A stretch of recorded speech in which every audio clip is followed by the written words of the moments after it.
UK migrant care workers deserve justice, not a longer wait for settlement. Sa totoo lang, mahirap tanggapin ang mga migrant care workers na matagal nang sumasalo sa pressure ng UK's broken social care system ay sila pa ngayong gustong pahirapan sa usaping settlement. Hundreds of overseas care and NHS staff already traveled to Parliament to protest proposals that would make it harder for some healthcare workers to settle in Britain, and Unison has openly opposed the plan because of its impact on workers and public services. Ang pinakapunto ng galit nila ay simple. Habang ang marami sa kanila ay pumasok sa UK under a system that pointed towards settlement after 5 years, ang gobyerno ay naglatag ng consultation proposing a new standard route of 10 years. With many lower-paid public service workers facing 15 years instead. Hindi ito maliit na administrative tweak. Ito ay pagbabago sa mismong life plans ng mga taong nagtrabaho, nagbayad ng buwis, at nagtayo ng buhay nila sa Britain. Mas masakit pa rito. Lumalabas na ang value ng isang migrant worker ay parang sinusukat sa laki ng sahod niya. UNISON's response says the proposal would weigh a person's contribution by earnings, offering far quicker routes to higher earners while making lower-paid public service workers wait far longer, even when those workers are performing vital frontline roles. Kung ganon ang direksyon ng policy, parang sinasabi ng Estado na essential ka lang kapag kailangan ka, pero hindi ka sapat na deserving kapag oras na para bigyan ka ng security. Why this feels unjust? Ang care sector ay hindi umaandar sa slogans. Umaandar ito sa tunay na tao na nag-aalaga ng matatanda, persons with disabilities, at vulnerable patients araw-araw. Unison and other reporting around the protests warned that tougher settlement rules could deepen the care crisis, and one report tied the sector's pressure to a vacancy figure of about 165,000 roles. Kapag pinahaba mo ang insecurity ng workers na ito, hindi mo lang sila sinasaktan bilang migrants. Pinapahina mo rin ang mismong serbisyo na umaasa sa kanila. Kapag pinahaba mo ang insecurity ng workers na ito, hindi mo lang sila sinasaktan bilang migrants.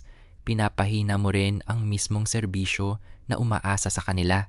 Workers speaking through the protest campaign described fear of deportation for raising concerns, dependence on one sponsor, and even poor or overcrowded accommodation linked to agencies or employers.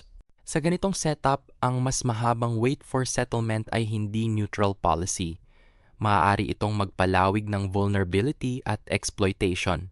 Hindi rin nakakagulat kung bakit maraming workers ang nakakaramdam na para bang binawi sa kanila ang pangakong ibinigay noong sila ay na-recruit para punan ang staffing gaps. One analysis noted that care workers and their dependents who came between 2022 and 2024 are likely to be among the largest groups affected by the proposed changes, which shows how wide the human impact could be. Kapag pinapasok mo ang tao para tumulong sa national need, tapos bigla mong babaguhin ang path to permanence pagkatapos nilang mag-invest ng taon sa bansa, natural lang na makita iyon bilang unfair. What government should do? Dapat malinaw. Ang settlement ay hindi reward na dapat ibigay lang sa pinakamataas ang kita. The reports around this consultation show that the proposal is still a reform plan under challenge, not a settled final system. And Unison has been pressing ministers to drop it altogether because it would be deeply unfair and harmful to the NHS and social care. Ibig sabihin, may panahon pa ang gobyerno para umatras bago ito maging isa na namang policy na legal sa papel pero damaging sa totoong buhay. Kung seryoso ang UK sa fairness, ang tamang direksyon ay hindi mas mahabang paghihintay kundi mas matatag na protection.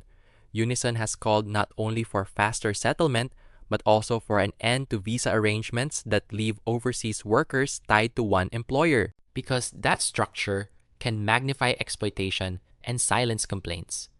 Sa isang sektor na matagal nang kulang sa staff at heavily reliant on migrant labor, common sense na ang mas secure na status ay makakatulong sa retention, morale, at dignity ng workforce. Ang pinakamahalagang tanong dito ay moral, hindi lang technical.